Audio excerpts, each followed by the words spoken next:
आते हैं पकड़ के, उनको ये नहीं पता होता वो आए क्यों हैं, उनका कैमरा जाके उनको ये नहीं पता कि जी खड़े क्यों हैं। यानी इस तरह लोग, ये पॉलिटिक्स हो रही है कि आप उनको उठा के ले आते हैं, फिर लोगों को ब्लैकमेल करते हैं, क्योंकि सारी वक्त पावर में सारे डरते थे इससे, तो हमेशा पावर में रहा है। और ये पावर में रहा क्यों है? सिर्फ पता चलवाने कि इसकी जायदादें कितनी हैं, इसने कितना पैसा बनाया, सिर्फ ये देख लें, ये बता दे कि इसकी अरबों रुपए की जायदाद आई किधर से है। तो वही कोशिश है, एक इसकी दो कोशिश है, एक वापस आना पावर में किसी तरह ताकि फिर पैसा बनाए, और दूसरा ब्लैकमेल करना ताकि मैं इसे इतना खौफजदा हो जाऊं कि ये हम इसको एनआरओ दे दें। ये सारे एनआरओ का ड्रामा कर रहे हैं, और पब्लिक आप हमारी पब्लिक को ये अंडर एस्टिमेट करते हैं। हमारी पब्लिक वो है जो समझदार है, वो अगर हमारी कोई करप्शन बचाएगा, जो लोगों का पैसा लूटेगा उसके खिलाफ तो निकलेंगे, लेकिन किसी की चोरी बचाने के लिए पब्लिक नहीं निकलने लगी। अब मैं आपको आता हूं ये फॉरेन फंडिंग केस के ऊपर। मैं बड़ा शुक्रगुजार हूं इस ऑपोजिशन का कि इन्होंने ये केस उठाया है। मैं चाहता हूं कि अब सबके सामने आए कि तहरीक इंसाफ की फंड रेजिंग किधर से आई, और ये मौलाना फजल रहमान की किधर से आई, और ये दो पार्टीज की किधर से आई। सबका दूध का दूध पानी का पानी होना चाहिए। पता होना चाहिए कि एक पाकिस्तान में पार्टी है जो वाकई पॉलिटिकल फंड रेजिंग करती है। ये जो हमें कहते हैं ना कि जी वो किसी यहूदी का नाम आ गया, पैसे कैसे इकट्ठे करते हैं सारी दुनिया के अंदर पॉलिटिकल पार्टीज। वो डिनर्स करती हैं, डिनर पे लोग आते हैं, लोग आके टेबल्स खरीदते हैं, उससे पैसे से वो पैसा होता है जो पार्टीज इकट्ठा करती है। सारी दुनिया में ऐसा ही। इन्होंने कैसा पैसा इकट्ठा किया ये बताएं। हमने सारे, हमारे पास 40,000 नाम है जिन लोगों ने पैसे दिए हुए हैं, और ये सारे, और ओवरसीज पाकिस्तानी फॉरेन फंडिंग नहीं है, हमारे ओवरसीज पाकिस्तानियों ने पैसे दिए। इनका मुझे पता है इन्होंने कैसा पैसा इकट्ठा किया, और इंशाअल्लाह जैसी जैसी ये चीजें इंकशाफ सामने आएगा सारी कौम को पता चलेगा कि किसने इस मुल्क में सही तरह पैसा इकट्ठा किया। अच्छा सर, रिजवान गिलज़ई एक्सप्रेस न्यूज़ से हूँ। 2.5 साल आपकी गवर्नमेंट में हो गए, हमने देखा जो नेशनल इश्यूज आपने प्रायोरिटाइज किए और ख़ुद उनको आपने एक्सपीडाइट किया, उनके तो रिजल्ट्स आए, लेकिन अवाम का डायरेक्ट ताल्लुक आपकी सूबाई हुकूमतों से है। एक तासुर ये है कि हर चीज़ के लिए आपकी तरफ देखा जाता है, तो क्या जो सर्विस डिलीवरी के मामलात थे उसमें आपकी सूबाई हुकूमतें ज़्यादा बेहतर परफॉर्म नहीं कर सकती थी? अब 2.5 साल गुजर चुके हैं, वहाँ पे तो चले आपके बहुत सारे इशू सिस्टम से रिलेटेड थे, लेकिन सूबाई हुकूमतों में आपके पास बेहतर अच्छा इख्तियार भी था। तो सर, सूबाई हुकूमतों के हवाले से ये बताएं कि वो आपकी तरफ ही क्यों देखती है, खुद से भी कोई इनिशिएटिव्स क्यों नहीं लेती? देखिए, दो चीज़ें समझ आए।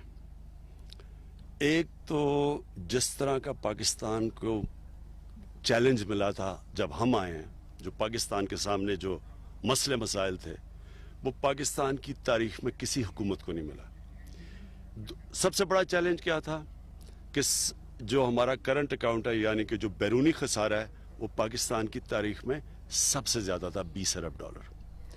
उसके अलावा जो हमारे पर कर्जे चढ़े हुए थे वो पाकिस्तान की तारीख में सबसे ज़्यादा था, और उसका मसला क्या था कि हमें कर्जों की किस्तें देनी पड़ रही थी, इनके लिए वो कर्ज है। सो बोझ दो पड़े हुए थे। एक कि हमारा जो बैरूनी खसारा इतना बड़ा था कि उसकी वजह से हमारे रुपए पे प्रेशर पड़ा, क्योंकि जब जिस मुल्क के अंदर 60 अरब डॉलर की आप इंपोर्ट करें और 20 अरब डॉलर की एक्सपोर्ट करें, तो मुल्क तो क्राइसिस में आ गया।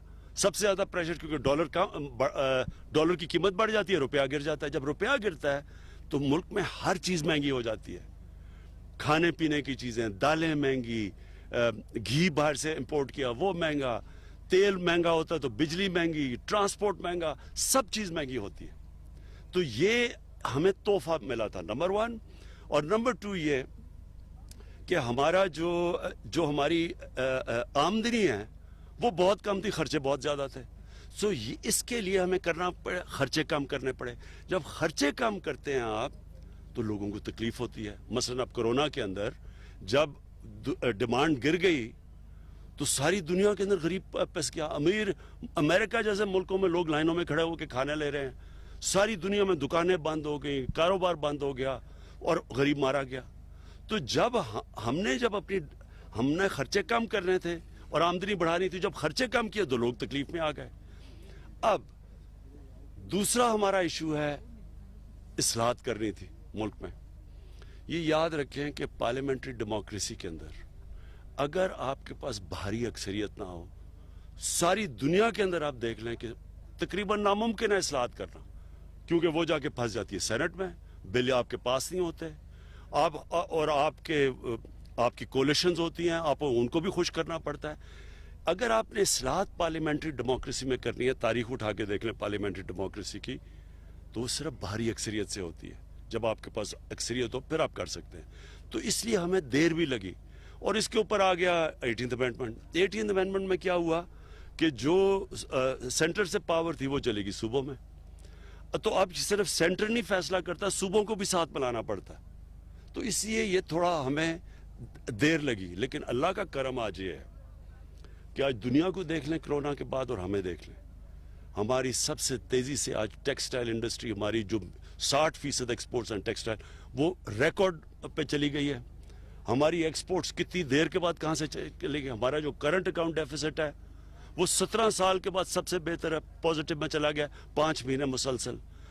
ये सारी जो पॉजिटिव चीजें हो रही हैं, जो अब टेक्सटाइल, आपने अगर फैसलाबाद में गया, वहां लोगों को अब मिलते नहीं है, वर्कर नहीं मिलते टेक्सटाइल में, सियालकोट में मिलते हैं, गुजरावाला में, लूमें सारी काम कर रही हैं। तो कुछ तो हो रहा है ना। स्टील लार्ज स्केल मैन्युफैक्चरिंग पहली दफा ऊपर जा रही है। तो अल्लाह का करम है कि इसके बावजूद ये चैलेंजेस थे, मुश्किल वक्त मिला, कोरोना मिला, उसके बावजूद हिंदुस्तान से मुकाबला करें। आज पाकिस्तान का हम किधर हैं और हिंदुस्तान के हालात देखें। हम शाकिर अब्बासी, मैं नियो टीवी से हूँ। आपने पार्टी हर्निंग केस के हवाले से गुफ्तगू की, लेकिन एक तासुर आम यह है कि वही एक केस है जो आपकी हुकूमत पर अभी भी एक तलवार लटक रही है। तो अगर अपोजिशन उस केस के फैसले के लिए सुप्रीम कोर्ट का रुख करती है और वहां से कहती है कि जल्दी फैसला ले लें, क्योंकि 7 साल 6 साल एक बड़ा टाइम होता है किसी फैसले के लिए, तो क्या कोई हिकमत अमली ऐसी है सुप्रीम कोर्ट में भी इस केस को डिफेंड करने की? क्योंकि मैं कहता हूं इस केस की ओपन हेयरिंग होनी चाहिए। मैं चैलेंज करता हूं, ये हेयरिंग होनी चाहिए कैमरा के ऊपर, यानी लाइव जानी चाहिए कौम को कि ये सारे बैठे हो, फजल रहमान बैठा हो, क्योंकि उसकी जो पार्टी तो फजल रहमान है ना, और उसके भाई, उसके साथ बैठा हो हमारे पीपल्स पार्टी, PMLN और तहरीक इंसाफ। मैं आज लोगों के सामने चैलेंज करता हूं कि एक पार्टी की सारी कौम को पता चलेगा, पहली दफा पाकिस्तान की तारीख में एक पॉलिटिकल फंड रेजिंग अगर किसी पार्टी ने की, वो हमने किया। और हमारे अकाउंट्स मैं ये भी, फॉरेन फंडिंग, क्या ओवरसीज पाकिस्तानी से पैसा लेना फॉरेन फंडिंग है? इसका मतलब मुल्क चल रहा है, आज उनकी रेमिटेंसेस ना हो, मुल्क आज हमारा बैठ जाए। तो मैं तो सारे शौकत खाना में उनसे पैसे इकट्ठे करता था। तो ये कौन सी फॉरेन फंडिंग है? फॉरेन फंडिंग तो इनको पता है कौन सी है, इनको पता है, मुझे भी पता है, मैं बता नहीं सकता क्योंकि हमारे उनसे ताल्लुकात है मुल्कों से, जो मुल्क पैसे इनको देते रहे हैं। सर फैजान, हम न्यूज़ से मेरा क्वेश्चन ये है कि आज हम जिधर खड़े हैं वाना में, ये एक वक्त था कि यहाँ पे खून बहता था बहुत ज्यादा, और आप भी यहाँ पे आए।